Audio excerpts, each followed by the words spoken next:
दोस्तों नमस्कार। 4 PM गुजरात पर आप सभी का बहुत बहुत स्वागत है। मैं हूं आपका दोस्त मयूर जानी। दोस्तों एक ऐसी घटना पर बात करनी है आज इस वीडियो में, जिसपे हम लगातार 3 दिन से देख रहे थे। और जब हम देख रहे थे तो हमको लगा, मतलब पहले दिन देखा हमने तो कहा कि हो सकता है शायद कई बार जाते हैं, इस तरह गए होंगे। तो 3 दिन जब लगातार ये देखा कि राहुल गांधी अकाल तख्त पे रहे और वहां सेवा की, तो हम ये समझने की और सोचने की कोशिश कर रहे थे कि ये क्या कोई पॉलिटिकल गेन करने के लिए हो सकता है, या फिर जो उनकी दादी इंदिरा गांधी के दौर में गोल्डन टेम्पल पर जो ये हमला हुआ था, ऑपरेशन ब्लू स्टार, आप सब जानते हैं। और उसके बाद फिर जब उनकी हत्या हुई तो फिर जिस तरह से सिखों के साथ जो दंगे हुए दिल्ली में, पर्टिकुलरली देश भर में हुए थे, लेकिन मैक्सिमम रूप से, महद रूप से जो है वो दिल्ली में था और सिखों ने बहुत भुगता उसमें। तो क्या ये कोई एक तरह का प्रायश्चित है जो कर रहे हैं वहां सेवा करके, या क्या कर रहे हैं? हमने जो सोचा वो आपको बताएंगे जरूर, लेकिन हम आप पूरा आपको दृश्य दिखाएं और बातचीत सुनाएं। और फिर एक सवाल भी उठाया है वहां अकाल तख्त के ही एक जो पदाधिकारी है, उन्होंने भी अपने एक वाजिब सवाल उठाया, वो भी आपको हम बिल्कुल सुनाएंगे। लेकिन इससे पहले आप सबसे एक छोटी सी रिक्वेस्ट है कि अभी से इस वीडियो की लिंक को आप हो सके उतना शेयर करना शुरू कर दीजिए, तो ये बात जो हम आपको सुनाने दिखाने जा रहे हैं वो ज्यादा से ज्यादा लोगों तक पहुंच जाएगी, आप सबकी मदद से, आप सबके सहयोग से। पहले दृश्य दिखाता हूं मैं।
ये यहाँ पे आप बर्तन साफ करते हुए उनको आप देख रहे हैं, सेवादार बने हुए हैं, वहां बने थे और अपनी सेवा दे रहे थे। आप सब जानते होंगे, अगर जो नहीं जानते उनको बता दूं, हमारे जो सिख भाई, या कोई भी गुरुद्वारे में आप जाइए, वहां जो है सेवा का बड़ा महत्व है।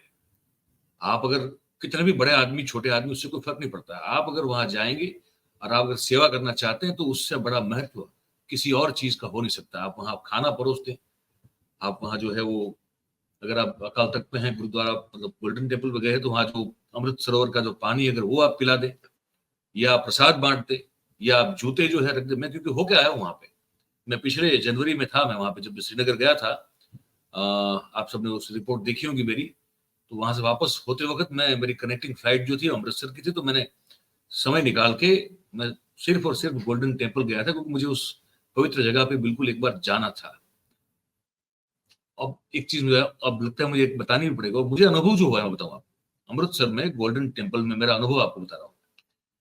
मेरे पास था बहुत कम समय, कम से कम कुछ कनेक्टिंग फ्लाइट मेरी 4 घंटे के बाद आने वाली थी, और मैं अमृतसर पहली बार गया था, तो मुझे पता नहीं था कि ट्रैफिक का हाल क्या होता है, कितना वहां से दूर होगा, और मुझे वापस पहुंचना भी था। अब मैं पहुंच गया टैक्सी करके, और पहुंचने के बाद मैं पहली बार जा रहा था, मैं वहां आपको एक बड़ा चौराहा है वहां पे, वहां से फिर आपको या तो चल के जा सकते हैं, या तो वो पैदल रिक्शा होती है, उस पर आप बैठ जाइए। मैं रिक्शा में बैठ गया। उसमें भी जो है हमको पहुंचने में कम से कम 10 मिनट और लगे।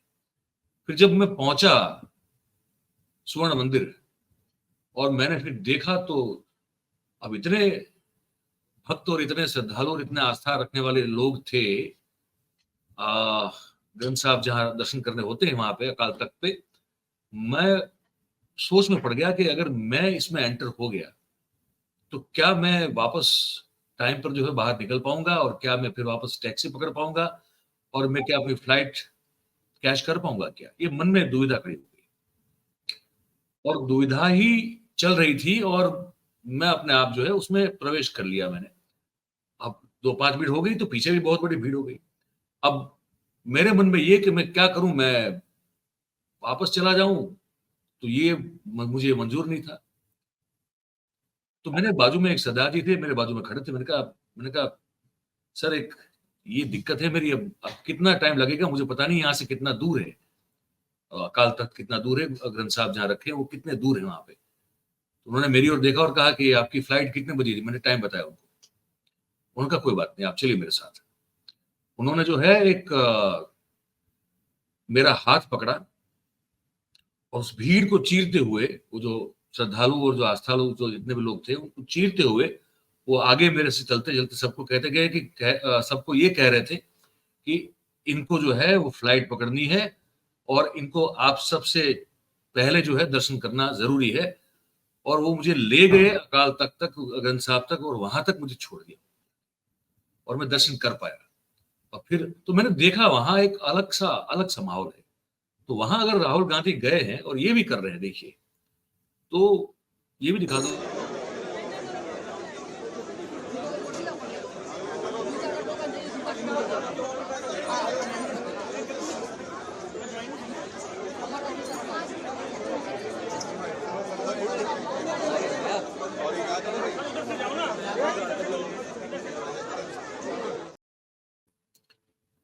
तो ये वहां शू सेंटर होता है वो, तो वो सब सेवा की बात कर रहे हैं। उन्होंने 3 दिन की, राहुल गांधी ने वहां 3 दिन अलग अलग तरह से हर चीज की सेवा की। तो मन में ये सवाल उठा कि क्या ये उनके दादी और उनके पिताजी के समय में जो हमारे सिख भाइयों के साथ और धर्म के साथ विशेष रूप से, और भाइयों के साथ, पूरे समाज के साथ जो एक बर्ताव हुआ, जिसको लेकर पूर्व प्रधानमंत्री मनमोहन सिंह साहब ने माफी जरूर मांगी है, लेकिन गांधी परिवार की ओर से किसी ने नहीं मांगी थी, क्योंकि जब राजीव गांधी प्रधानमंत्री बने थे, इंदिरा जी की हत्या हुई उनके बॉडीगार्ड्स के द्वारा जो कि सिख थे, तब ये बहुत प्रचलित है कि राजीव गांधी ने कह दिया था कि जब बड़ा पेड़ गिरता है तो जमीन जो है और धरती जो है वो कांपने लगती है, जबकि वो दंगे हो रहे थे और सिखों की हत्याएं हो रही थी। तो मुझे लगा कि इस परिवार की ओर से किसी ने कभी इस मामले में अपना दुख या अपनी ग्लानि नहीं जताई है, तो क्या ये वो इस तरह से प्रकट करने के लिए गए हैं क्या? क्योंकि और कोई तो वहां है नहीं, राजनीति का कोई वहां बहाना बनता नहीं अभी। और जिस तरह से इनके व्यक्तित्व को बदलते हुए मैं लगातार देख रहा हूं, मुझे लगता है कि ये बंदा सिर्फ वोट, जो कहते हैं इलेक्ट्रोल पॉलिटिक्स, वोट्स की राजनीति, मतों की राजनीति करने के लिए अब ये कुछ कर नहीं रहा है। ये एक्चुअली वो चाहता है कि चीजें बदले, देश में एक आमूल परिवर्तन हो, लोगों की सोच में परिवर्तन हो, लोगों के दिलों में जो ये बहुत सारी नफरतें भरी हुई है उसमें परिवर्तन हो, उसकी जगह प्यार मोहब्बत जो है, एक दूसरे से बात करना हम लोग शुरू करें, सीखें, जो हम भूलते जा रहे हैं अभी। तो मुझे लगता है कि ये आदमी जो है वोट पॉलिटिक्स नहीं करना है, वो करना नहीं चाहता है। तो मुझे तो लगा कि ये जो है वो एक तरह से सेवा करके जो है वो मुख प्रायश्चित करने की कोशिश कर रहा है। अब इस पर जो है वो जो गुरुद्वारा प्रबंधक कमेटी है वहां के, उनके जो एक पदाधिकारी है, उन्होंने क्या कहा वो मैं आपको सुना देता हूँ। राहुल गांधी यहाँ पहुंचे हैं, कल से सेवा कर रहे हैं, आज भी उन्होंने किया है। किसी ने उसको किसी तरह की कोई टाँच भी नहीं की है। ये सिक्खी का फलसफा है, क्योंकि गुरुद्वारे में कोई भी आता है, ये बात आमतौर पे कहावत चलती है, और चढ़ के आएगा उसको तेग मिलेगी, और जो गुरु के प्रति श्रद्धा सत्कार लेके आए उसको देग मिलेगी। मतलब जैसे आप जानते हैं, ये अगर चढ़ के आई, या इंदिरा गांधी की फौज जब चढ़ के आई थी तब उसको तेग मिली थी। उनके जो टैंक थे वो रुक गए, कितने फौजी मारे गए, जितना बड़ा अहंकार था इंदिरा जी को, वो अहंकार सारा चूर हो गया। चाहे हमारे संत महापुरुषों ने, सिखों ने कुर्बानी की है। मैं बात ये, एक तो बात ये है कि जो सिख फलसफा है उस बात को आपको दर्शाना चाहिए कि जो हुआ है। और दूसरी तस्वीर ये है कि जब राहुल गांधी जी परिक्रमा में आते हैं, दरबार साहब में सामने सेवा करते हैं, तो उनको जरूर दिखाई दिया होगा कि ये अकाल तख्त है जिसको मेरी दादी ने ढाया था और टैंक तोप चाड़ कर ढाया था। और जिस दरबार साहब में वो माथा टेकने गए, तो उनको ये तस्वीर देखनी चाहिए थी, याद करनी चाहिए थी कि यहाँ पर दरबार साहब में जो ग्रंथी बैठा है, जहाँ पर नतमस्तक हुए हैं, वो जहाँ पर कीर्तन श्रवण किया है, वहाँ पर जो ग्रंथी था उसकी गोली से शहीदी प्राप्त हुई है और साहेब श्री गुरु ग्रंथ साहब जी के बीच गोली लगी है, आज भी वो मौजूद है। ये तस्वीर उसको देखनी चाहिए थी कि अकाल तख्त हमने तो, मेरी दादी ने तो ढा दिया, लेकिन ये फिर भी उसी बुलंदी पर खड़ा है, वो ढया नहीं है, वो उसी तरह उसरा हुआ है, शायद उससे भी अच्छी पोजीशन में है। ये बात एक तस्वीर है। और दूसरी बात कि उनका बाप है जो, उसने ये नारा लगाया या आवाज़ उठाई कि बड़ा दरख्त गिरता है तो धरती हिलती है, उसने जस्टिफाई किया कि हजारों सिखों का कत्ल किया गया, निशानदेही करके किया गया, कि इतनी मतलब जलीलता से, इतने जबर से, इतने जुल्म से उनको मारा गया, जिसका जवाब नहीं है। इस बात का जवाब उनको देना चाहिए, क्योंकि गुरुद्वारा साहब में आए हैं, वो आए हैं, उनकी कैसी मंशा लेके आए हैं वो गुरु जानता है या वो जानते हैं, उसका उनको हो जाएगा। दूसरा जो आप लोगों का सवाल है कि क्या वो राजनीति करने आए हैं या पश्चाताप करने आए हैं, इन दोनों के लिए इस बात का जवाब जरूर होना चाहिए कि उन्होंने, उनके बाप ने, और बात जो कह रहे हैं वो वाजिब है। लग तो रहा है बिल्कुल कि वो आ रहे हैं प्रायश्चित करने के लिए, पश्चाताप करने के लिए, ऐसा मुझे लगता है। और वही चीज अगर वो बोल भी दें तो उसमें भी कोई गलत बात नहीं है। हालांकि वहां से वो वापस आ गए हैं ऐसा बताया जा रहा है, और पर उस पर कभी उन्होंने कुछ क्यों 3 दिन रहे, क्यों इतनी सेवा की, उसके बारे में कोई खुलासा उनकी ओर से अब तक आधिकारिक रूप से आया हो ऐसा हमने कहीं देखा नहीं ना सुना है। लेकिन लगता ये है कि वो एक तरह से एक मुख प्रायश्चित, मुख पश्चाताप के लिए शायद वो गए वहां पे और वो सेवा की, अपने मन से वो करते हुए दिखाई दे रहे थे। पर मेरे जैसा व्यक्ति जो इतने सालों से पत्रकारिता करता है, उसे लगता है कि हमारे देश में जो है वो सूक्ष्म, जो बारीक चीजें हैं, मुहिम चीजें हैं, अगर आप कर दें तो वो शायद बहुत कम लोग समझ पाते हैं। आपको थोड़ा थोड़ा प्रखर, मतलब स्थूल रूप से बोलना पड़ता है उसको। अगर ये अगर कह देते हैं या कह भी दें कभी भी, तो मुझे लगता है कि एक बहुत बड़ी एक बात हो जाएगी, क्योंकि माफी मांगना जो है वो बड़ा आदमी ही कर सकता है। जो बड़ा आदमी होता है वो दिल से जो है, अगर कोई गलती हुई हो उनके द्वारा या तो उनके कोई पूर्वजों के द्वारा, उसको लेकर अगर कोई अगर बड़े दिल वाला बड़ा आदमी हो तो बोल के भी मांग सकता है, उसमें कोई बड़ी बात नहीं होती।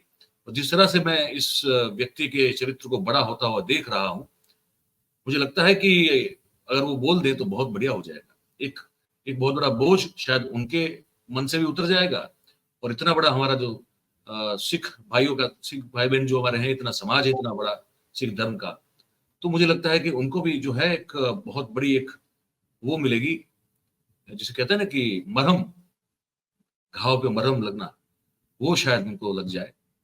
तो ये उम्मीद है, अब देखते हैं, आप, मैं और आप तो उसको देखते रहेंगे। और मुझे ये जब देखा तो मुझे लगा कि इस पर एक बात होनी चाहिए, तो इसलिए हमने कर ली। आप क्या सोचते हैं इस बारे में, हमको लिख के जरूर से बताइएगा।